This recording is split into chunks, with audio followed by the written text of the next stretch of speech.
of the Month, our semi-regular feature where we spotlight a random character from the Gerry Anderson universe who either isn't very good at their job, or is just having a bit of an off day, or may very well actually be good at their job but never gets a chance to show it because things are always going wrong for them. And today's recipient of the Moron of the Month, pencil falls firmly into the latter category, and is sure to be of interest to a certain Mr. Richard James. Yes, today we're talking about a much celebrated character from Space Precinct that absolutely everyone remembers. This Creon officer is a valued member of the Precinct 88 team, making regular appearances right the way through the series until the very last episode of the show.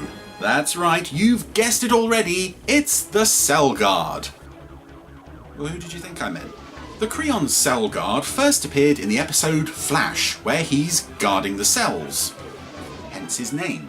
In one of the cells is Dr. Henry Jansen, creator of the confidence-boosting drug Flash, which causes anyone who overdoses on it to explode. Henry has been slipped a small vial of the drug and sprays just a little into the Cell Guard's face. Let's watch. How do you feel? Okay. No, I don't. I feel like great. Shh. Keep your voice down.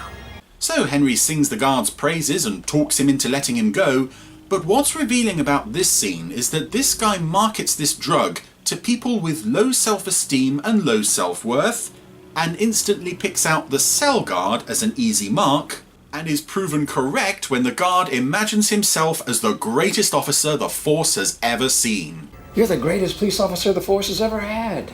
It sort of makes everything else that happens to him throughout the rest of the series even more tragic than it already is. He wanted to be a great officer, but he's stuck on cell duty. His ambition vastly exceeds his capabilities. I can relate. So already that's one appearance and one massive failure. This guy was locked inside the cell he was meant to be guarding. You're the greatest police officer the Force has ever had. But surely things can only get better for him from here, right? Oddly enough, his next appearance is in an episode that's curiously light on regular characters, and that's Body and Soul, where he's seen milling around in the main office. He gets no lines and nothing of particular interest happens to him, although he's last seen getting a cup of coffee, which no doubt landed him in the medical room shortly thereafter. You're the greatest police officer the Force has ever had. He's next seen in action in Time to Kill, as the murderous cyborg arrives on the station house to hunt down a man named Tamsin, who is currently in custody in the cells. One by one, Brogan's colleagues are ruthlessly bumped off, but surely the Cell Guard has a plan in mind to stop this murderous fiend? Hey! Wow. Even Slow-Mo put up a better fight than that.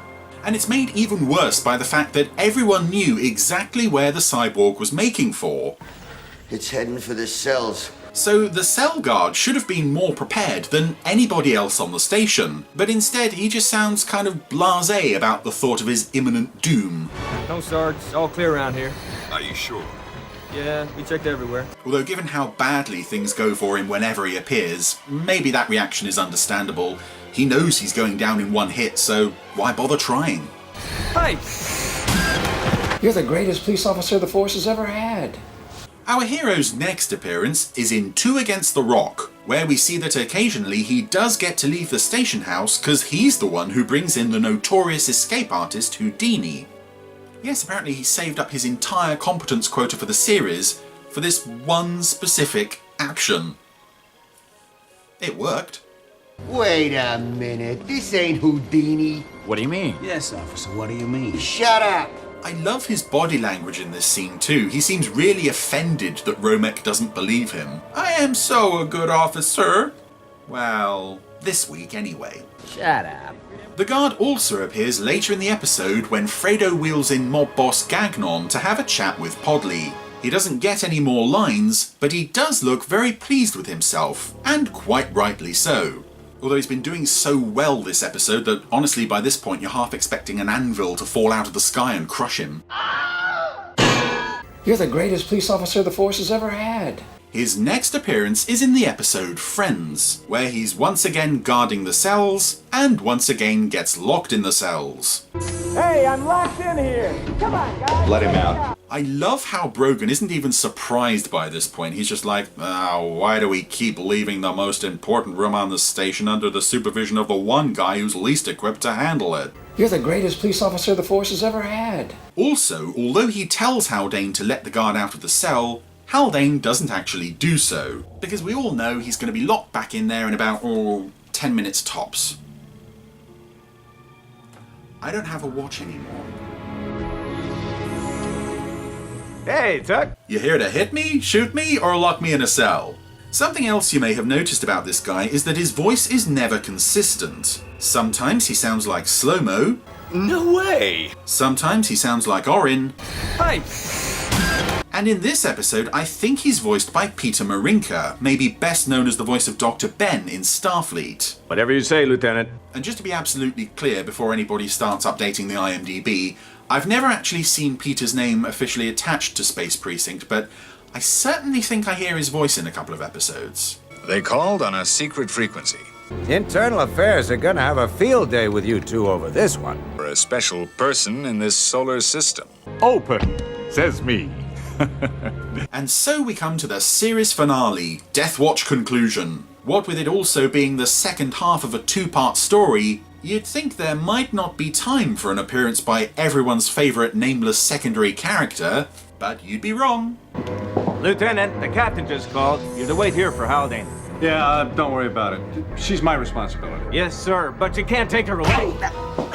Oh hey, kicked in the nuts, that's a new one. You lay a hand on another officer and I'm gonna drop you. But it's okay to hit him, because everybody does it and there are no consequences. Code 11, officer down, prisoner large. Repeat, code 11. Little known fact here, Code 11 specifically relates to injuries involving this one particular officer. It's like, get round to him when you get round to him, it's no big deal. You're the greatest police officer the force has ever had. So now that we've recapped the Creon Cell Guard's thrilling adventures, one vital piece of information still eludes us. What's this guy's name?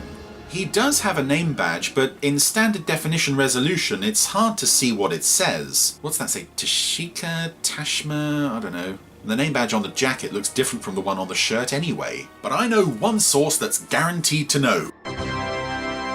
I seem to remember this blonde, spiky-haired Creon police officer was played by both Rob Thurtle and Andy Dawson over the course of the series, and perhaps even Ken Whitfield.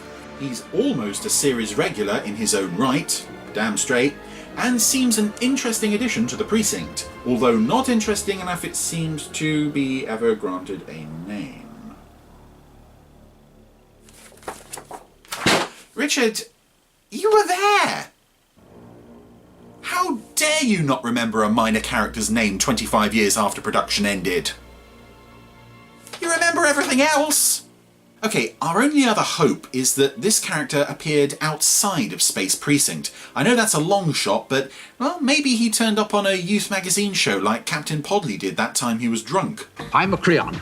A Creon? That's right. Right, okay. Maybe he gave a tour of the Brogan household and showed off their fridge, because they loved showing off that fridge in interviews. Or maybe he teamed up with the Power Rangers to fight Bart Simpson. What do I know? Oh, apparently a lot. Tell me about it. Yes, amazingly, the Creon Cell Guard was one of a handful of Space Precinct characters who did actually make public appearances to promote the show. One of these was at the launch of the Space Precinct toy range in 1995, also attended by Captain Podley, but he had also turned up at the launch event for Sky TV's winter season in 1994. There he encountered Bart Simpson, the Red Ranger, and Anna Walker from Sky News. And in some of these pictures we can get a closer look at his name badge, which seems to read Sasha. So, mystery solved then. So that's the story of Sasha the Creon Cell Guard. If you're interested in knowing what happened to him after Space Precinct, well, it was love at first sight for both of them when Sasha met Anna Walker. They later married and moved to Colchester, until Sasha died of injuries sustained when he knocked himself out on a revolving door. Only one of those statements is true, and I'm going to leave you guys to figure out which one it is. Bye!